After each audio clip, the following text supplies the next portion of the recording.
என் வாழ்க்கையில் மீண்டும் ஒருவருக்கு இடம் கொடுக்க வேண்டுமா, அல்லது என் குழந்தைகளையே என் உலகமாக கொண்டு வாழ வேண்டுமா? கதையின் தொடக்கத்திலேயே இந்த கேள்வியை உங்களிடம் ஏன் வைக்கிறேன் தெரியுமா? என் முழு கதையையும் நீங்கள் கேட்டு முடித்ததும் நீங்கள் தரும் பதில்தான் என் வாழ்க்கையின் மிக முக்கியமான அடுத்த கட்ட முடிவை தீர்மானிக்கப் போகிறது. என் பெயர் சஞ்சனா. ஒரு தனியார் பள்ளியில் பொருளாதார ஆசிரியையாக பணியாற்றுகிறேன். என்னை சுற்றி உள்ளவர்கள், சக ஆசிரியர்கள் என எல்லாரும் என்னை ஒரு தைரியமான, சுயமரியாதை மிக்க, மன வலிமை கொண்ட பெண் என்றுதான் சொல்வார்கள். ஒரு வகையில் அது உண்மைதான். ஆனால் வெளியில் இரும்பை போல வலிமையாக தெரியும் ஒவ்வொரு மனிதனின் மனதிற்குள்ளும் யாராலும் பார்க்க முடியாத, பார்க்க கூட விரும்பாத சில ஆழமான காயங்களும் கண்ணீர் துளிகளும் ஒளிந்திருக்கும் என்பதுதான் கசப்பான உண்மை. கடந்த 6 வருடங்களாக என் இரட்டை குழந்தைகளான சூர்யா மற்றும் ஆகாஷை ஒரு ஒற்றை தாயாக நானே வளர்த்து வருகிறேன். விடியற் காலையில் எழுந்து குழந்தைகளுக்கு சமைப்பது, அவர்களை பள்ளிக்கு தயார் செய்வது, பிறகு நான் அவசரமாக பள்ளிக்கு ஓடுவது, மாலை வீடு திரும்பியதும் அவர்களுக்கு பாடம் சொல்லிக் கொடுப்பது என என் உலகம் முழுக்க என் 2 பிள்ளைகளை சுற்றியே சுழன்றது. எனக்கென்று ஒரு தனிப்பட்ட வாழ்க்கை இருக்கிறது என்பதையே நான் மறந்திருந்தேன். நான் வேலை செய்யும் அந்த பள்ளியின் முதல்வர் பவன் சார், அவரை பற்றி சொல்லியே ஆக வேண்டும். பள்ளி வளாகத்திற்குள் அவர் நுழைந்து விட்டாலே ஒரு நிசப்தம் நிலவும். அந்த அளவுக்கு கண்டிப்பானவர். பள்ளி ஆசிரியர்கள், ஊழியர்கள், ஏன் பெரிய பெரிய அரசியல்வாதிகள் கூட அவர் பேரை சொன்னால் கொஞ்சம் நிமிர்ந்துதான் உட்காருவார்கள். ஒழுக்கம் மற்றும் கட்டுப்பாடு, இது 2ம் தான் அவரது தாரக மந்திரம். அவரது கழுகு பார்வையில் இருந்து யாரும் தப்ப முடியாது. பள்ளியில் என் கற்பித்தல் சாதனை எப்போதும் 100%ஆகத்தான் இருக்கும். என் உழைப்பையும் நேர்மையையும் எல்லாரும் பாராட்டுவார்கள். அப்படி இருந்தும் அன்று மதியம் ஒரு ஊழியர் வந்து, சஞ்சனா மேடம், பவன் சார் உங்களை உடனே தன்னுடைய கேபினுக்கு வர சொன்னார் என்று சொன்னபோது என் இதயம் ஒரு நிமிடம் நின்று துடித்தது போல் இருந்தது. நாம ஏதும் தப்பு பண்ணிட்டோமா? ஏன் திடீரென கூப்பிடுகிறார் என்ற பயத்துடனும் பதற்றத்துடனும் அவரது அறையை நோக்கி நடந்தேன். என் கைகள் லேசாக நடுங்கின. மெதுவாக கதவை தட்டி, மே ஐ கமின் சார் என்றேன். அவர் நிமிர்ந்து பார்த்து, உள்ளே வாங்க சஞ்சனா என்றார். ஆச்சரியம். எப்போதும் சிம்ம குரலில் பேசும் பவன் சாரின் குரலில் அன்று ஒரு மென்மையும் அமைதியும் கலந்திருந்தது. என் பயம் பாதியாக குறைந்தது. அவர் புன்னகையுடன் தன் எதிரே இருந்த நாற்காலியை காட்டி என்னை அமர சொன்னார். பள்ளியில் இதுவரை யாரும் பவன் சார் இவ்வளவு அன்பாக புன்னகையுடன் பேசி பார்த்ததே இல்லை. அறையில் சில நொடிகள் நிசப்தம் நிலவியது. பின் அவர் நேராக என் கண்களை பார்த்து பேசத் தொடங்கினார். சஞ்சனா, நான் எதையும் சுற்றி வளைத்து பேச விரும்பவில்லை. என்னை பற்றி உங்களுக்கு தெரியும். நான் விவாகரத்தானவன். கடந்த சில வருடங்களாக தனியாகத்தான் வாழ்கிறேன். அதேபோல் நீங்களும் கடந்த 6 வருடங்களாக 2 குழந்தைகளுடன் ஒற்றை தாயாக போராடி வருகிறீர்கள் என்பதையும் நான் அறிவேன். உங்கள் உழைப்பையும் உங்கள் குணத்தையும் நான் தினமும் கவனித்து கொண்டுதான் இருக்கிறேன். அவர் சற்று நிறுத்தி ஒரு நீண்ட மூச்சை இழுத்துவிட்டு தொடர்ந்தார். நாம் இருவரும் இணைந்து நம் வாழ்க்கையில் ஏன் ஒரு புதிய தொடக்கத்தை ஏற்படுத்தக்கூடாது? அதாவது, நீங்கள் சம்மதித்தால் நாம் இருவரும் திருமணம் செய்து கொள்ளலாம். உங்களை மட்டுமல்ல, உங்கள் 2 குழந்தைகளையும் என் சொந்த பிள்ளைகளாக ஏற்றுக்கொள்ள நான் முழு மனதோடு தயாராக இருக்கிறேன். சஞ்சனா, உங்கள் பதில் என்ன? அவர் சொன்னதை கேட்டு என் காதுகளில் ஏதோ ஒலித்து கொண்டே உரைப்பது போல் இருந்தது. சுற்றி இருந்த சத்தங்கள் எல்லாம் அடங்கி பிரபஞ்சமே ஸ்தம்பித்தது போல் உணர்ந்தேன். வெட்கமும் அதைவிட பெரிய அதிர்ச்சியும் பதற்றமும் என் முகத்தில் போட்டி போட்டன. எனக்கு என்ன பேசுவதென்றே தெரியவில்லை. என் கைகளில் வியர்வை அரும்பியது. என் நிலையை புரிந்து கொண்ட பவன் சார் மென்மையாக சிரித்தார். சஞ்சனா, இப்போதே நீங்கள் பதில் சொல்ல வேண்டும் என்று நான் கட்டாயப்படுத்தவில்லை. என் மனதில் உள்ள தூய்மையான எண்ணத்தை உங்களிடம் பகிர்ந்து கொண்டேன். அவ்வளவுதான். நன்றாக யோசியுங்கள். உங்களுக்கு இந்த முன்மொழிவு சரி என்று தோன்றினால் எனக்கு தொலைபேசியில் அலையுங்கள் என்றார் நாகரிகமாக. அவர் அறையை விட்டு வெளியே வந்து வீட்டிற்கு திரும்பும் வரை என் கால்கள் தரையில் பாவினார் போல் இல்லை. பவன் சாரின் வார்த்தைகள் என் காதுகளில் மீண்டும் மீண்டும் ஒலித்து கொண்டே இருந்தன. ஆனால் பவன் சாருக்கு ஒரு விஷயம் தெரியாது.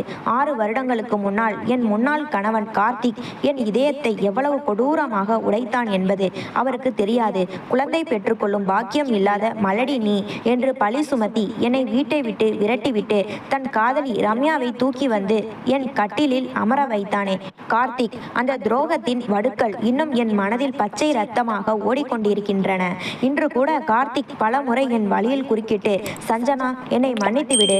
ரம்யா மூலமும் எனக்கு குழந்தை பிறக்கவில்லை. நாம் செய்த பாவம்தான் இது. பிள்ளைகளை என்னிடம் கொடுத்துவிடு, அல்லது நீயே என்னுடன் வந்துவிடு என்று காலில் விழாத குறையாக கெஞ்சுகிறான்.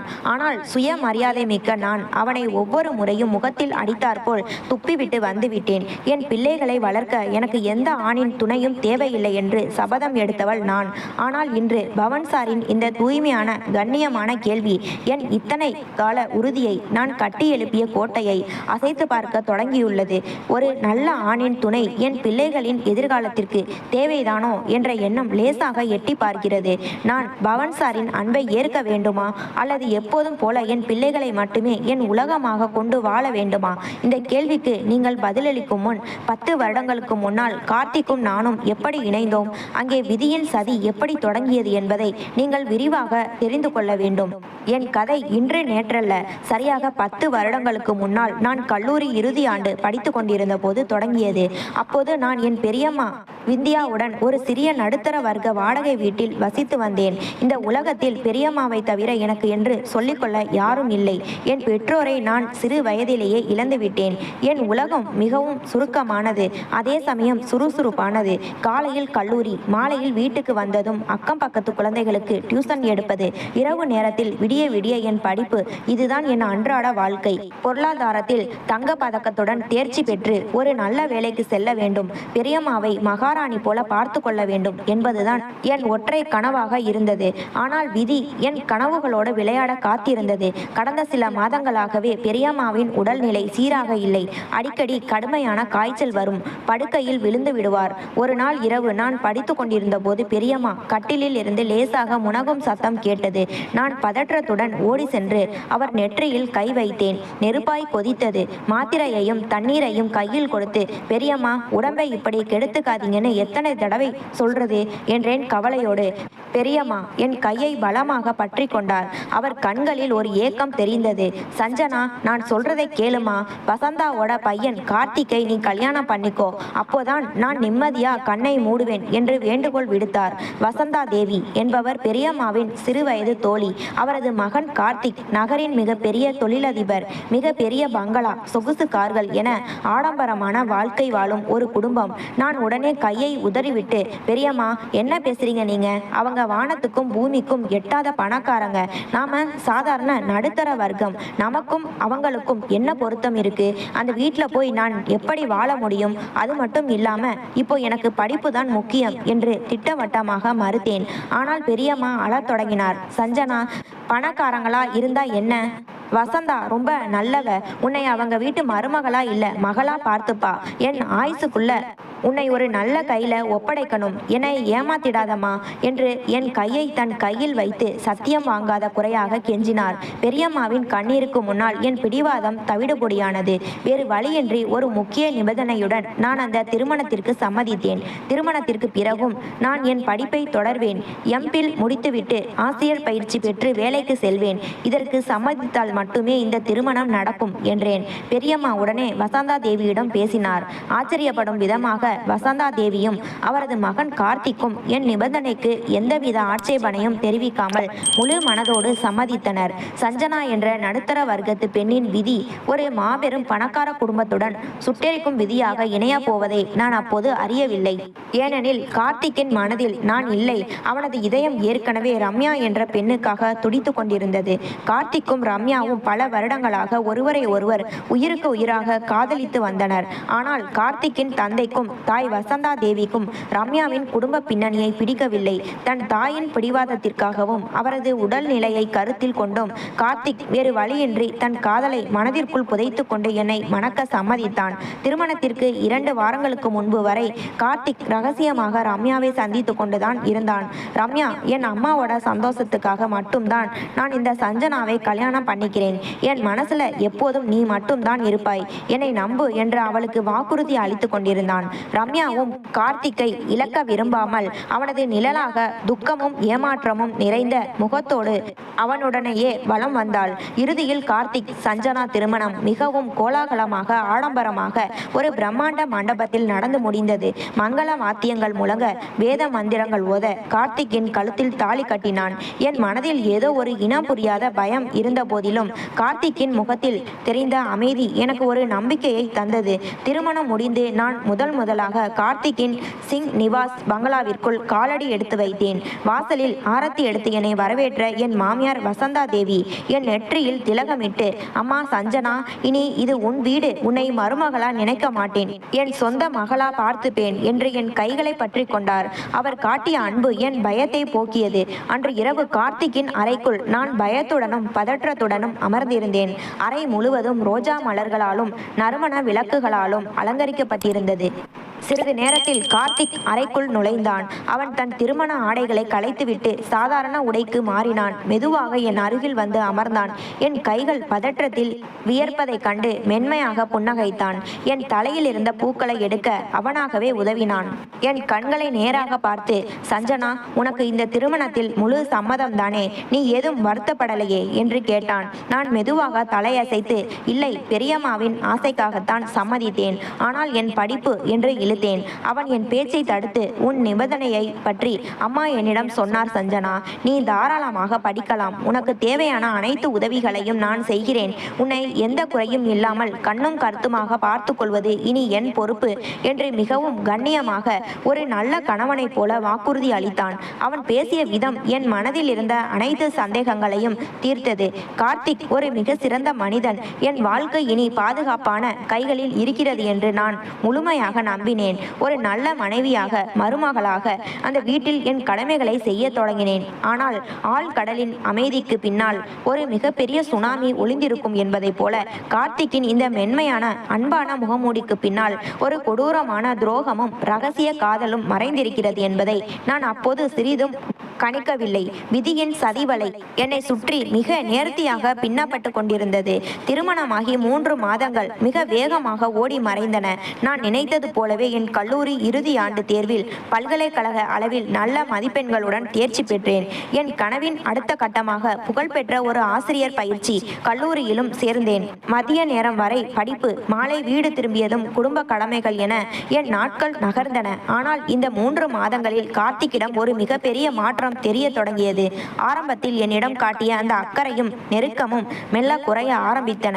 எப்போதும் ஆபீஸில் வேலை, புதிய ப்ராஜெக்ட் என்று சொல்லிக் கொண்டே இருப்பான். வீட்டிற்கு தாமதமாக வருவது, நள்ளிரவு வரை லேப்டாப்பில் மூழ்கி கிடப்பது, யாரிடமாவது ரகசியமாக குறுஞ்செய்தி அனுப்பி கொண்டிருப்பது என அவனது நடத்தை முற்றிலும் மாறியிருந்தது. நான் காஃபி கொண்டு போய் நீட்டினால் கூட நிமிர்ந்து பார்க்காமல், அங்கே வை சஞ்சனா, எனக்கு வேலை இருக்கிறது என்று சுருக்கமாக முடித்து கொள்வான். அப்பாவியான நான் அவன் தன் தொழிலை முன்னேற்ற பாடுபடுகிறான் என்றுதான் நினைத்தேன். ஆனால் விதியின் கொடுமை, அவன் எனக்காக உழைக்கவில்லை. அவன் தன் பழைய காதலி ரம்யாவுடன் ரகசியமாக மதிய உணவு உண்பதும் மாலை நேரங்களில் அவளை தன் காரில் அழைத்து கொண்டு ஊர் சுற்றுவதுமாக இருந்தான். ரம்யாவை தன் வாழ்க்கையில் இருந்து அவனால் நீக்கவே முடியவில்லை. என்னை ஒரு காட்சி பொருளாக வீட்டில் நிறுத்திவிட்டு தன் நிஜமான வாழ்க்கையை ரம்யாவுடன் வாழ்ந்து கொண்டிருந்தான் கார்த்திக். இதற்கிடையில் எங்கள் திருமண வாழ்க்கை 6 மாதங்களை கடந்தது. நடுத்தர வர்க்க குடும்பத்து வழக்கப்படி பெரிய அம்மாவுக்கு என் வாரிசை பார்க்க வேண்டும் என்ற ஆசை எட்டி பார்த்தது.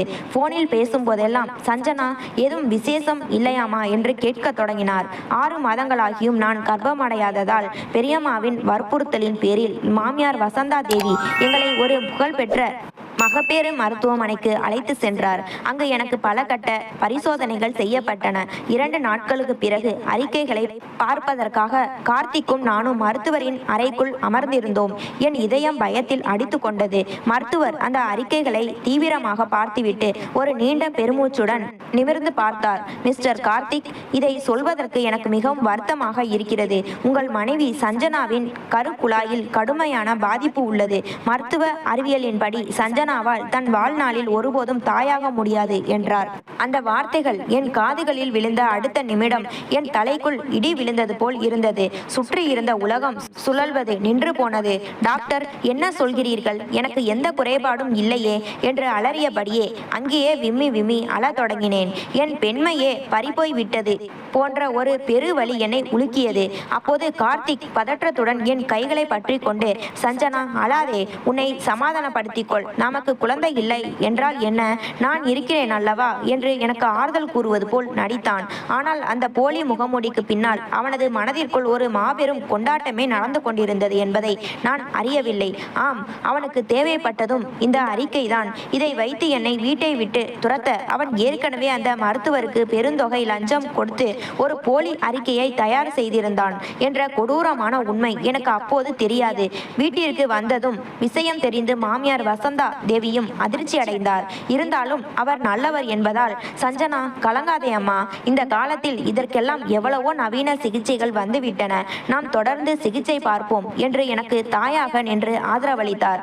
அதன் பின் 2 வருடங்கள் நரக வேதனையுடன் நகர்ந்தன. தினமும் கசப்பான மாத்திரைகள், வளைந்து கொடுக்கும் ஊசிகள் என என் உடல் பல்வேறு சித்திரவதைகளுக்கு உள்ளானது.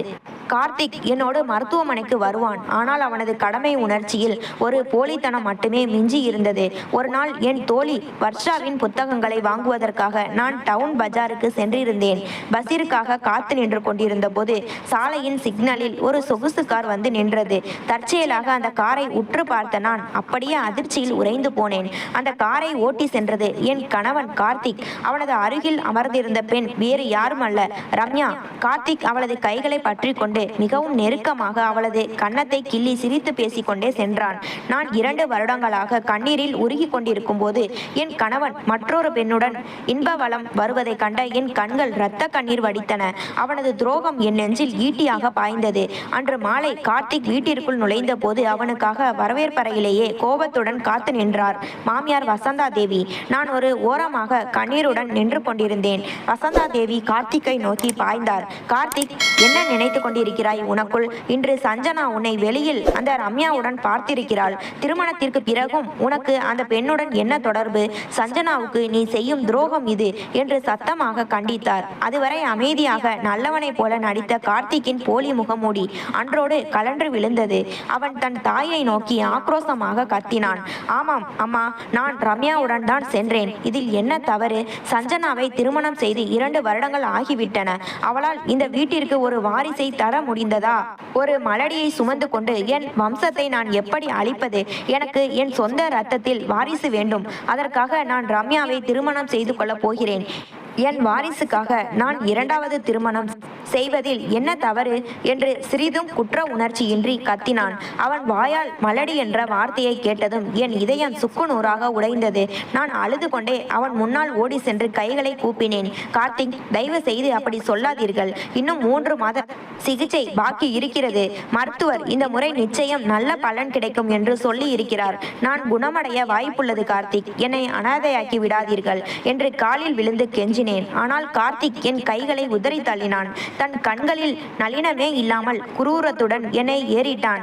பார்க்கலாம் சஞ்சனா, இன்னும் 3 மாதங்கள் உனக்கு கெடு விதிக்கிறேன். அந்த 3 மாத சிகிச்சைக்கு பிறகும் உன்னால் கர்ப்பமடைய முடியவில்லை என்றால் இந்த வீட்டில் ரம்யா தான் என் மனைவியாக அரியணையில் ஏறுவாள். அவள்தான் என் வாரிசை பெத்தெடுப்பாள் என்று தடித்த குரலில் கூறிவிட்டு தன் அறைக்குள் சென்று கதவை வேகமாக சாத்தினான். விதியின் சதிவலை என்னை மரண கிணற்றின் விளிம்பிற்கு இழுத்து சென்றது. எனக்கு விதிக்கப்பட்ட அந்த 3 மாத கெடுவிற்குள் என் வாழ்க்கை என்னவாக போகிறது என்ற பயத்துடன் இருண்ட எதிர்காலத்தை நோக்கி என் கண்கள் கண்ணீரை பொழிந்தன. கார்த்திக் எனக்கு விதித்த அந்த 3 மாத கெடு ஒவ்வொரு நாளும் என் கழுத்தை நெரிக்கும் தூக்கு கயிறாகவே நகர்ந்தது. இறுதி மருத்துவ பரிசோதனையின் நாளும் வந்தது.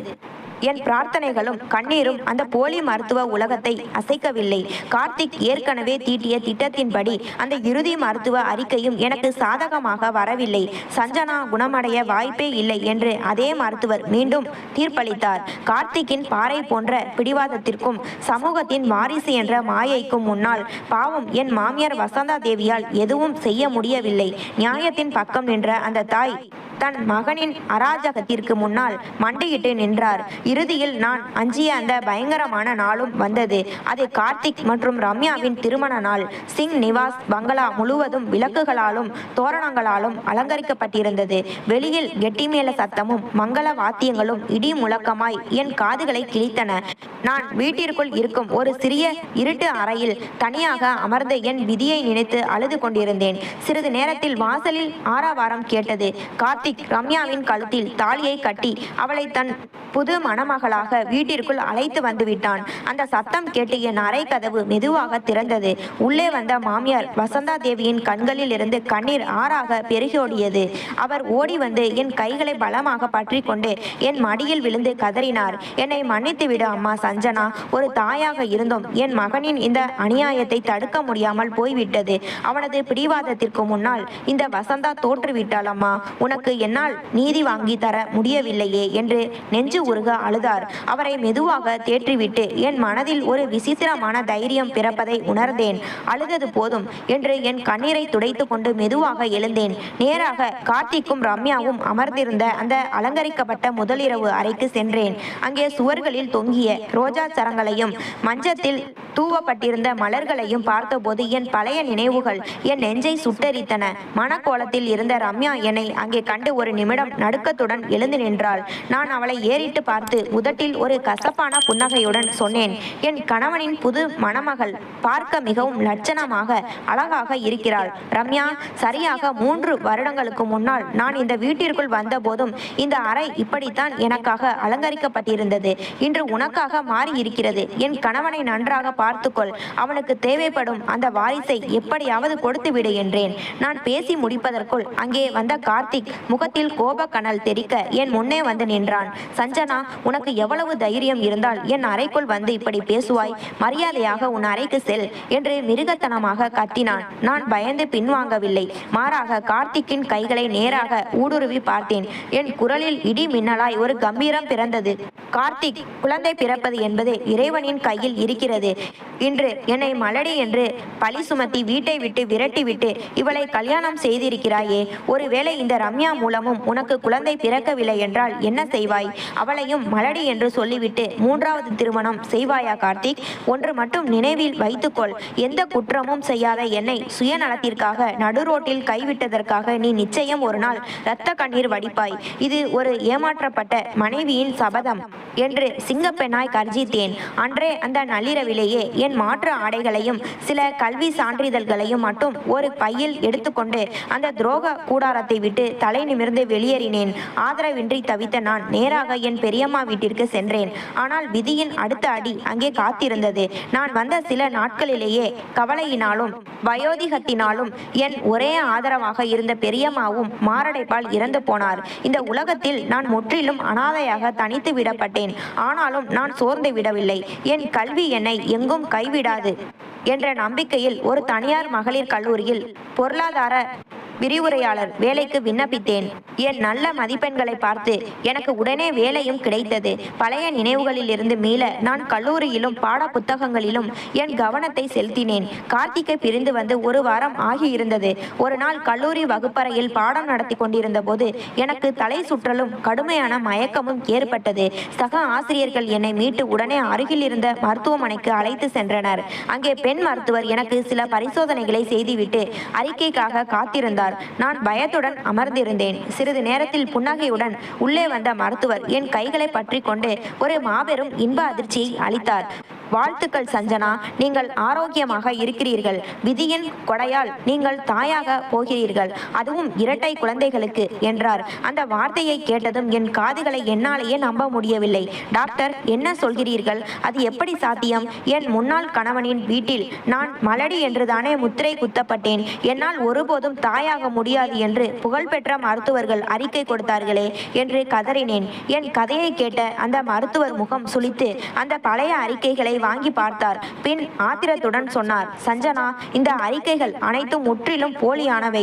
உங்கள் உடலில் எந்த குறையும் இல்லை. நீங்கள் 100% ஆரோக்கியமான பெண்.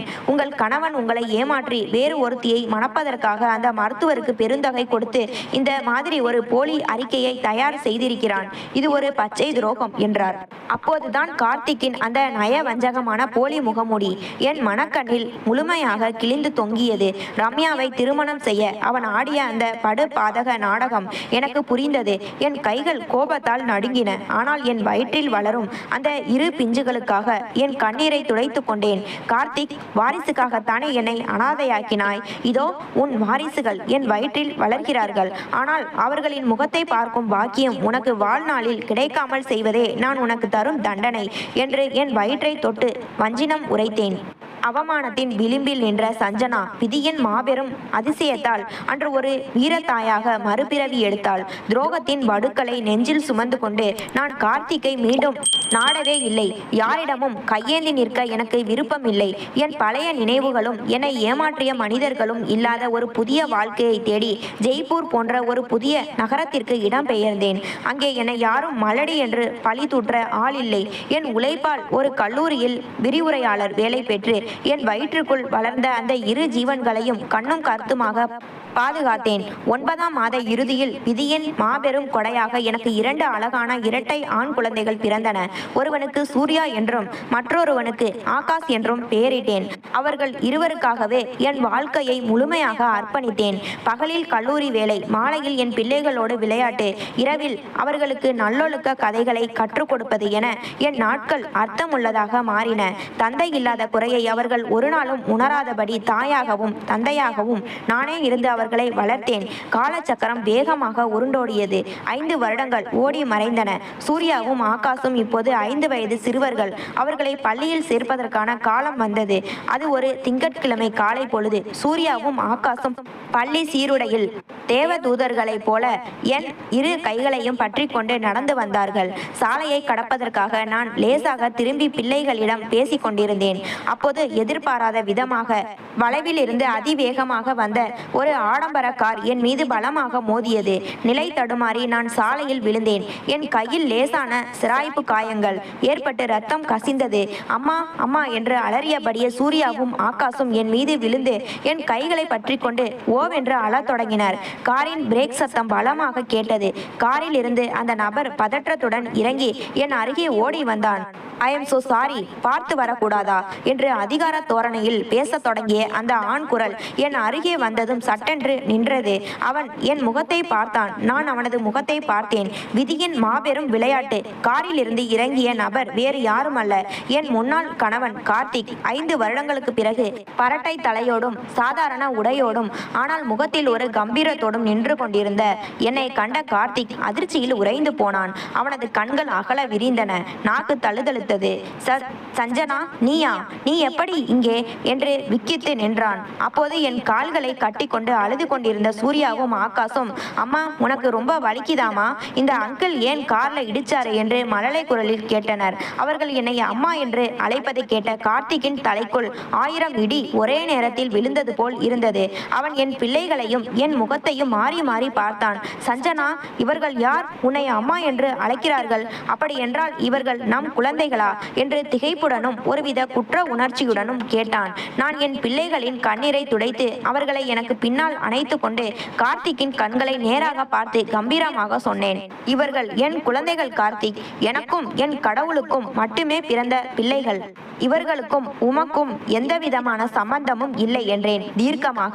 என் வார்த்தைகளை கேட்ட கார்த்திக் அப்படியே நடுரோட்டில் என் காலடியில் மண்டியிட்டு விழுந்தான். அவனது கண்களில் இருந்து கண்ணீர் ஆறாக பெருகியது.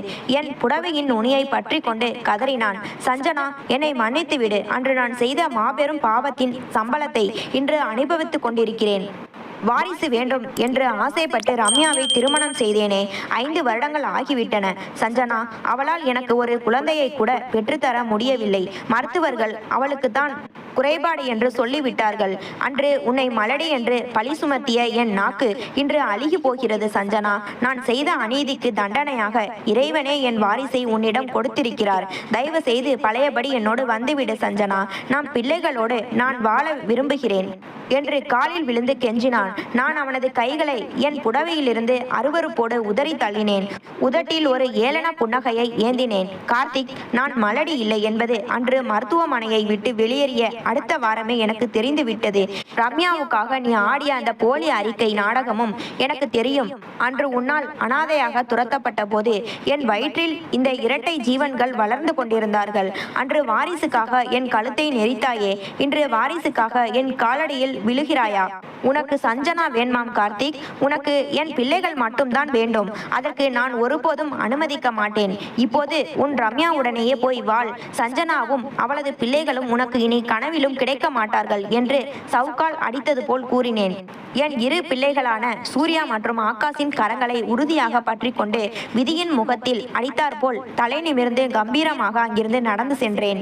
கார்த்திக் நடு ரோட்டில் அனாதையாக அழுது கொண்டே நின்றான். ஒரு பெண்ணின் சுய மரியாதையே அவளது ஆக சிறந்த ஆயுதம் என்பதை அன்று நான் நிரூபித்து காட்டினேன். என் அன்பான வாசகர்களே, இதோடு என் கடந்த கால கதை முடிகிறது. இப்போது மீண்டும் என் முதல் கேள்விக்கே வருகிறேன். தன் சுயநலத்திற்காக என்னை மலடி என்று பழி சுமத்தி நடு தெருவில் கைவிட்டு இன்று தன் தவறை உணர்ந்து காலடியில் விழுந்து துடிக்கும் அந்த முன்னாள் கணவன் கார்த்திக்கை நான் முழுமையாக புறக்கணித்து விட்டேன். ஆனால் கடந்த 6 வருடங்களாக என் உழைப்பையும் நேர்மையையும் பார்த்து என் இரு குழந்தைகளையும் தன் சொந்த பிள்ளைகளாக ஏற்றுக்கொள்ள தயாராக இருக்கும் என் பள்ளி முதல்வர் பவன் சாரின் அந்த அன்பான கண்ணியமான மறுவாழ்வு முன்மொழிவை நான் ஏற்றுக்கொள்ள வேண்டுமா? என் வாழ்க்கைக்கு ஒரு நல்ல ஆணின் துணையும் என் பிள்ளைகளுக்கு ஒரு தந்தையின் நிழலும் தேவையா? அல்லது இந்த சமூகத்தின் மீதான நம்பிக்கையை இழந்து எப்போதும் போல என் பிள்ளைகளை மட்டுமே என் உலகமாக கொண்டு ஒற்றை தாயாகவே என் வாழ்நாளை கழித்து விட வேண்டுமா? ஒரு பெண்ணாக, ஒரு தாயாக, உங்கள் வீட்டில் உள்ள ஒரு சகோதரியாக நினைத்து உங்கள் மேலான கருத்துக்களை கமெண்டில் எனக்கு தெரியப்படுத்துங்கள். நீங்கள் தரும் பதில்தான் என் அடுத்த கட்ட வாழ்க்கையை தீர்மானிக்கப் போகிறது. கதையை முழுமையாக கேட்ட அனைத்து நல் நெஞ்சங்களுக்கும் என் நெஞ்சார்ந்த நன்றிகள். மீண்டும் ஒரு விறுவிறுப்பான கதையில் சந்திப்போம். அதுவரை மகிழ்ச்சியோடு இருங்கள். மறந்துவிடாமல் நம்ம சேனலுக்கு சப்ஸ்கிரைப் செய்து விடுங்கள்.